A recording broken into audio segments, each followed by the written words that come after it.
اور میری بہن 17 سال کی جو اب کالج کی طالب علم تھی۔ میں درجن بن چکی تھی اور ہر جگہ میرے کام کے چرچے ہونے لگے تھے۔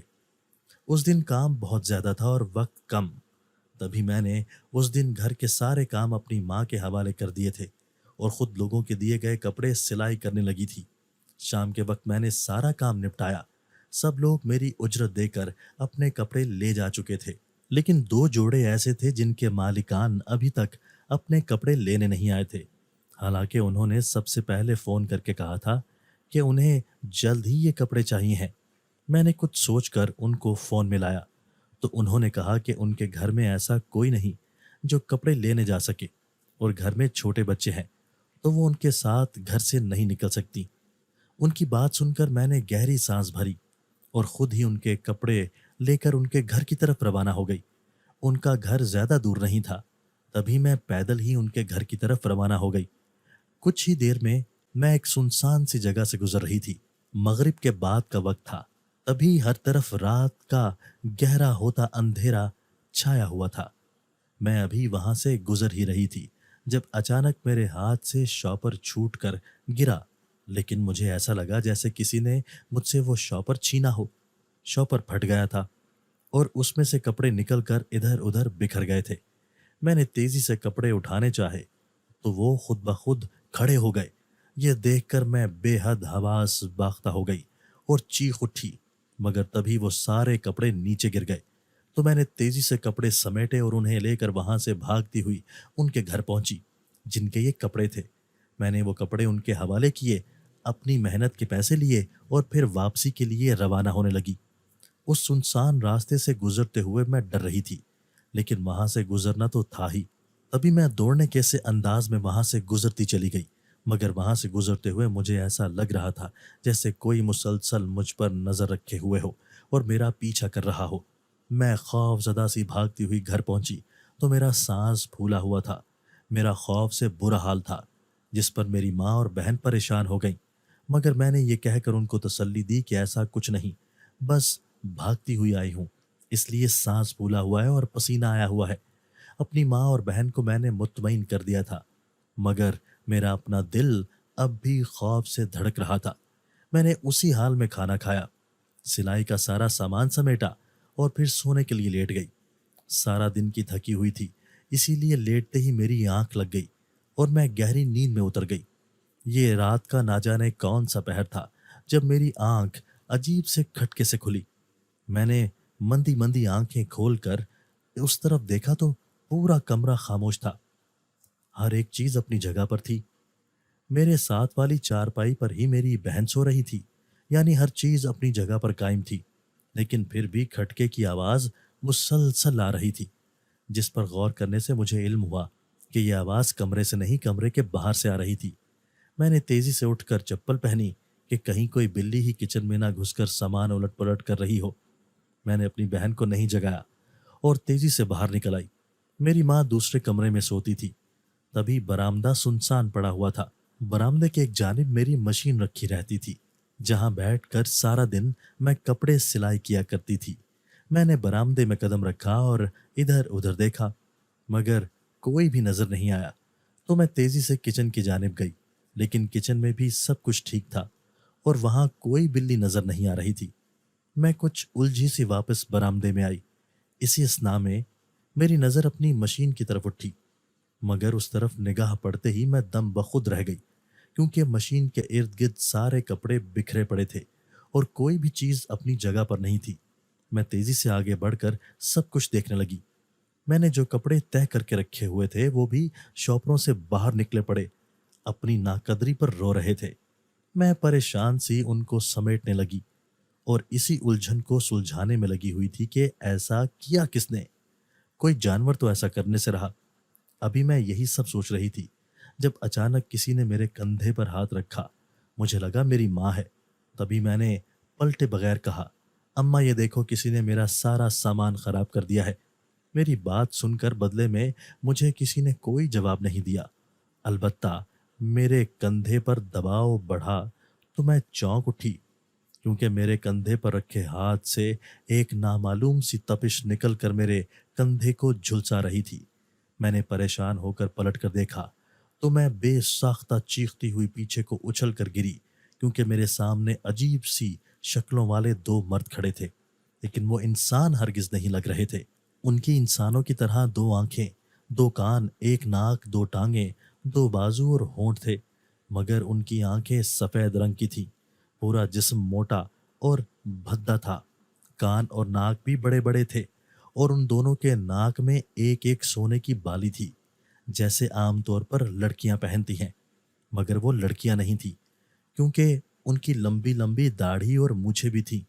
سب سے حیرت اور خوف کی بات میرے لیے ان کے سینگ تھے۔ ان دونوں کا ایک ایک ہی سینگ تھا، جو ان کے ماتھے کے وسط میں اگا ہوا تھا اور کافی لمبا اور نوکیلا تھا، جیسے یونیکارن کا سینگ ہوتا ہے، مگر ان کے سینگ آگے سے مڑے ہوئے تھے۔ میں خوف سے روتی ہوئی پیچھے کو کھسکنے لگی تو اچانک ایک جن نے آگے بڑھ کر مجھے بازو سے پکڑا اور چٹکی بجائی۔ میں خوف سے چیختی، اس سے پہلے میری آنکھوں کے سامنے اندھیرا چھا گیا، اور جب دوبارہ میری آنکھیں کھلیں تو میں نے خود کو اسی سنسان جگہ پر پایا جہاں میرے کپڑے والا چاپر پھٹ کر گرا تھا، اور میرے کپڑے خود بخود نیچے گر گئے تھے۔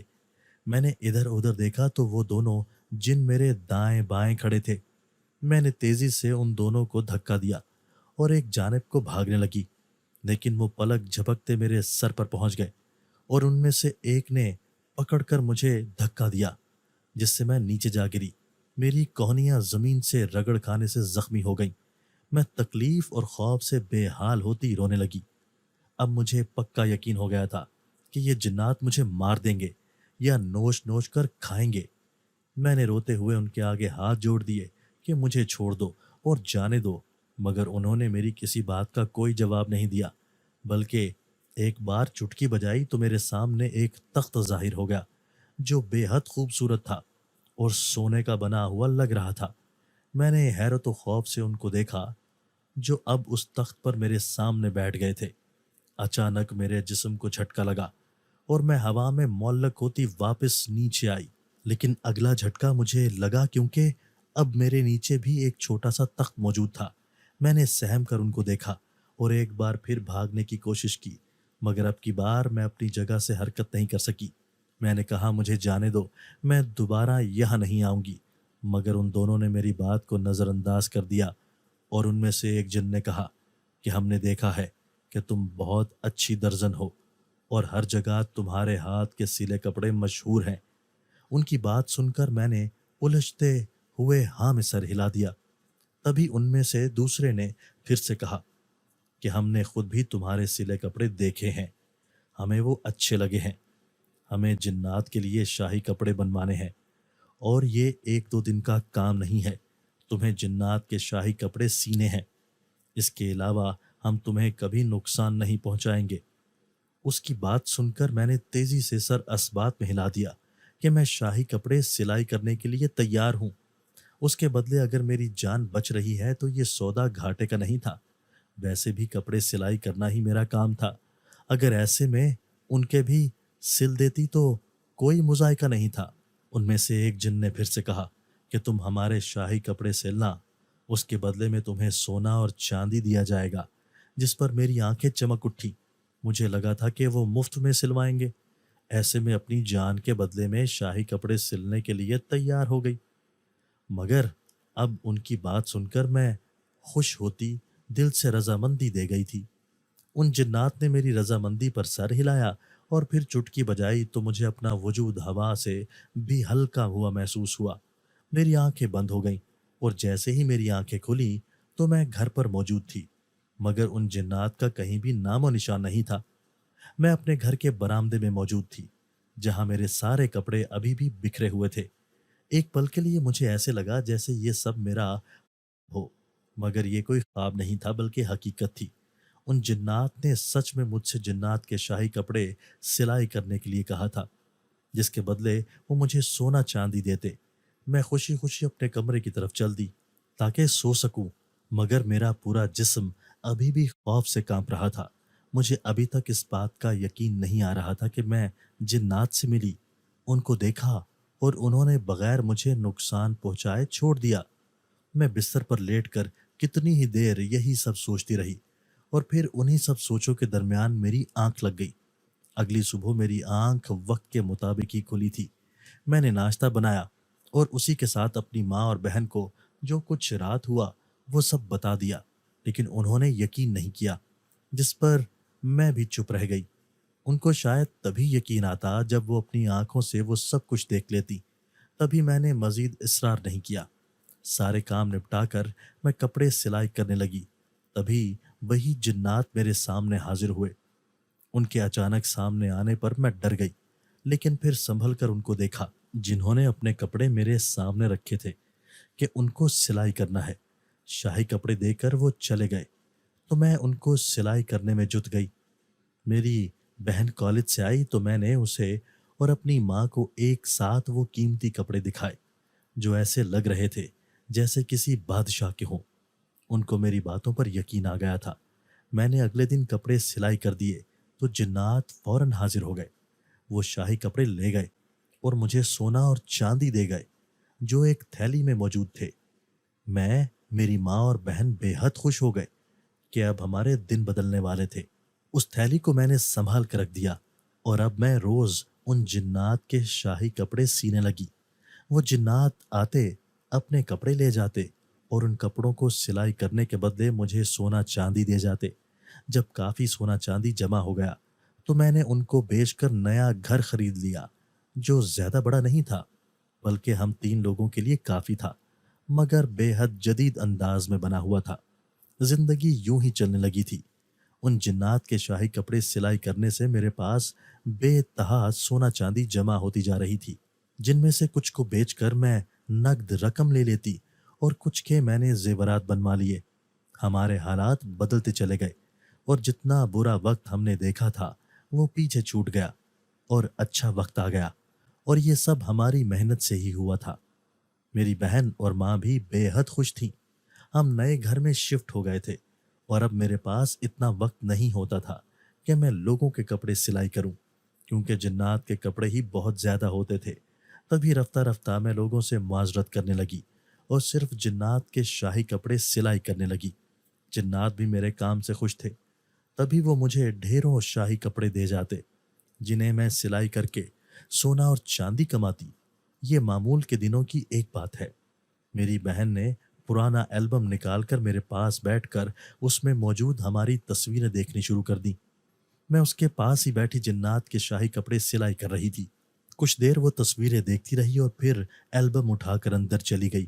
ہم لوگ نئے گھر میں منتقل ہو چکے تھے اور یہاں میں نے ایک الگ کمرہ سلائی کے لیے سیٹ کیا ہوا تھا۔ جنات کو اس گھر کا علم تھا، تبھی وہ یہاں ہی شاہی کپڑے لینے اور دینے آتے تھے۔ میں نے سارا دن لگا کر کپڑے سلائی کر دیے تو شام کے وقت وہ کپڑے لینے آ گئے۔ میں نے سارے سلے ہوئے کپڑے طے کر کے ان کو دیے تو وہ چلے گئے۔ پھر سے مجھے سونا چاندی دے گئے۔ کچھ ہی دیر میں میری بہن واپس میرے کمرے میں آئی اور کہنے لگی کہ اس میں سے تمہاری ایک تصویر غائب ہے، یہیں گری ہوگی، تو میں ڈھونڈتی ہوں۔ اس کی بات سن کر میں نے بھی کپڑے اٹھا کر وہ تصویر ڈھونڈنی شروع کر دی، مگر وہ تصویر نہیں ملی، جس پر ہم پریشان ہو گئے۔ اس نے کہا کہ جب وہ یہاں آئی تو تصویر اندر تھی، مگر جب کمرے میں واپس جا کر دیکھا تو تصویر نہیں تھی۔ اب یہاں ڈھونڈنے سے بھی تصویر نہیں مل رہی تھی، تو اس نے کہا کہ کہیں جنات کے شاہی کپڑوں کے ساتھ ہی وہ تصویر نہ چلی گئی ہو۔ اس کی بات سن کر میں گھبرا گئی کہ نہ جانے اس بات سے وہ کیا سمجھیں گے، مگر پھر میری بہن نے مجھے تسلی دی کہ کہہ دینا کہ غلطی سے چلی گئی تھی اور معافی مانگ لینا۔ یہ بات آئی گئی ہو گئی اور ہم لوگ رات کا کھانا کھا کر اپنے اپنے کمرے میں جا کر سو گئے۔ اگلی صبح میری آنکھ معمول کے مطابق ہی کھلی تھی اور میں معمول کے کام نپٹانے کے بعد جنات کے شاہی کپڑے سلائی کرنے لگی تھی۔ 2 دن ایسے ہی گزر چکے تھے اور میں اور میری بہن میری غائب ہوئی تصویر کو مکمل طور پر فراموش کر چکے تھے۔ ہمیں یاد بھی نہیں تھا کہ میری کوئی تصویر گم ہوئی ہے یا جنات کے شاہی کپڑوں کے ساتھ جنات کے پاس چلی گئی ہے۔ میں اپنی تصویر کے غائب ہو جانے کو بھول کر اپنے کام میں جٹی ہوئی تھی۔ 2 دن یوں ہی گزر چکے تھے اور آج اتوار تھا تو میری بہن گھر پر ہی تھی۔ میری ماں کے ساتھ اس نے کام کروائے تھے اور میں صبح سے ہی اپنے کام میں مصروف ہو گئی تھی۔ میں اپنے کام میں مشغول تھی جبکہ میری ماں اور بہن باہر ہی حال میں بیٹھی ہوئی تھی۔ ابھی میں کپڑے سلائی ہی کر رہی تھی جب اچانک میرے کانوں میں شور کی آواز گونجنے لگی۔